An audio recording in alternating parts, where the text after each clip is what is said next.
Guten Abend. Ich werde Sie heute begleiten. Meine Stimme wird Sie durch Rausch und Zorn führen. Studien zum autoritären Charakter. Die Studien heben das System Spieler und Zuschauer auf. Sie kennen nur mehr Spieler, die zugleich Studierende sind. Ich stelle Ihnen die jeweiligen Studien vor, erläutere sie und mache Ihnen Vorschläge zur Beurteilung. Sie können allerdings nicht alles an mich abgeben. Ihr eigener Körper wird anwesend sein müssen. Sie werden selbst agieren müssen. Selbst wenn Sie sich nur setzen. Finden Sie Ihren Platz. In Rausch und Zorn hat jeder Sitz seine eigene Geschichte. Jede Position zu dem Geschehen ist ein wenig anders.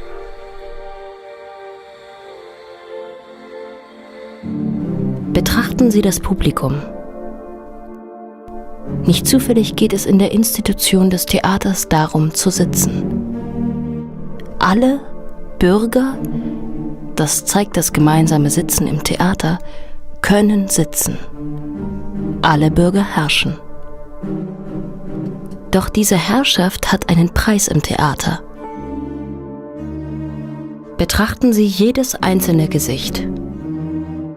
Welchen Einfluss übt die sich scheinbar zufällig ergebene Sitzordnung auf die soziale Situation aus? Erzeugt die Sitzordnung nicht implizit eine Hierarchie? Stehen Sie bitte auf. Sie sehen einen leeren Platz, vielleicht in der Stadt Fiume 1920. Der Dichter Gabriele D'Annunzio ist seit einigen Monaten Kommandante. Die Menschen strömen auf den Platz vor dem Gouverneurspalast. D'Annunzio versteht etwas von Massenveranstaltungen. Italiener vom Fiume. In der verrückten Welt gibt es heute ein Zeichen der Freiheit. Und das ist Fiume. Applaudieren Sie. Applaudieren Sie dem Anbrechen einer neuen Zeit. Fiume. Fiume oder Tod. Das ist die Parole dieser Tage. Man mag von ihm halten, was man will. Aber D'Annunzio hat die Politik in eine Kunst verwandelt. Er hat die Politik zur Geste gemacht.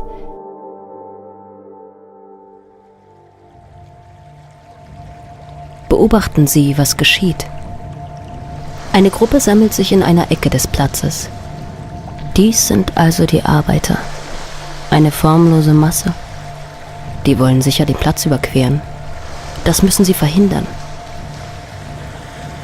Rücken Sie noch näher zusammen. Sie sind die rote Flut. Sie sind das Meer und Ihre Arme sind die Wellen, die Gischt. Sie stehen sich gegenüber. Eine Konfrontation auch verschiedener Körper. Es ist der körperliche Kern des politischen Faschismus. Sie, die Arbeiterinnen, haben sich in eine einzige gefährliche und bedrohliche rote Masse verwandelt. Und schon dieser Gedanke, die strömen hier rein, die besetzen unser Territorium.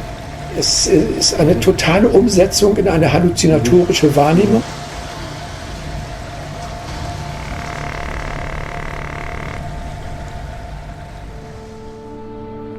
Der Prozess gegen Marinus van der Lubbe, Georgi Dimitrow und andere begann am 21. September 1933. Bitte erheben Sie sich. Als die Richter den Saal betraten, hoben sie ihren Arm zum Hitlergruß und alle im Saal erwiderten ihn, bis auf die Angeklagten und die ausländischen Korrespondenten. Der Reichsanwalt hatte viele Zeugen zur Belastung Dimitrows und der anderen vorgebracht. Einige von ihnen brachte Dimitrow mit seinen insistenten Fragen in Verlegenheit. Aber keinen so wie Hermann Göring, den preußischen Ministerpräsidenten. Jetzt will ich Ihnen sagen, was im deutschen Volke bekannt ist. Bekannt ist im deutschen Volk, dass die sich hier unverschämt benehmen und hierher gelaufen kommen, den Reichstag anstecken und dann hier mit dem deutschen Volk noch solche Freiheiten sich erlauben. Als sicher kann gelten, dass Marinus van der Lubbe im Reichstag gefasst wurde.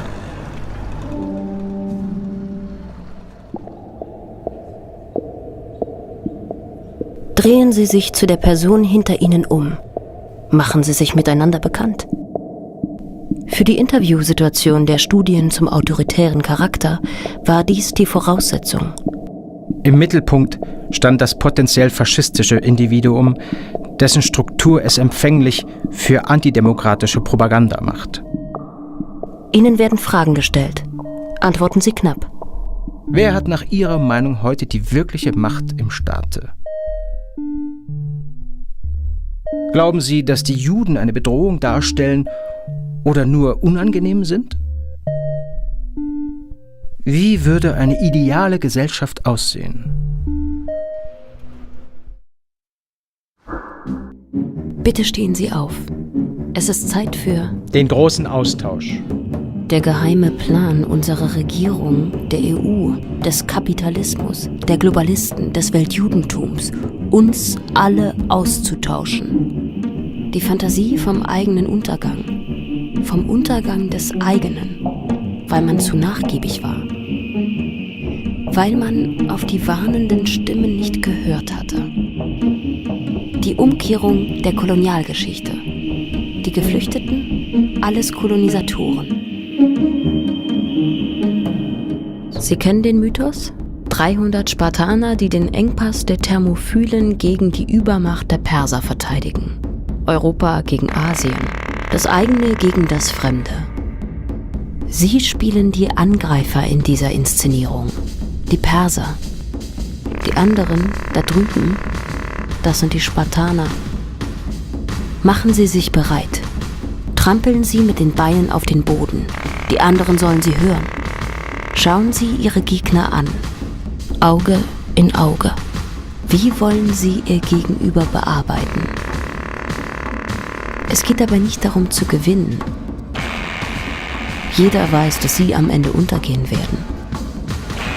Es geht darum, Ihnen dabei zuzuschauen, wie Sie Ihre Gegner, die Masse der Feinde, die Flut des Fremden zerstückeln und den Boden mit deren Blut tränken.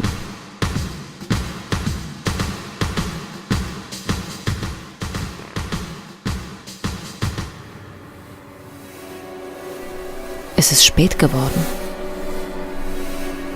Die 5. Jahreszeit, die Gabriele D'Annunzio 1920 in Fiume ausgerufen hatte, neigt sich dem Ende zu. Es ist Zeit, Fiume zu verlassen. Die Kinderstube des Faschismus.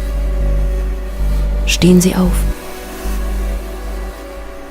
Es ist Zeit, alles, was Fiume in Gang gesetzt hat, hinter sich zu lassen und sich aufzumachen in eine andere Zukunft.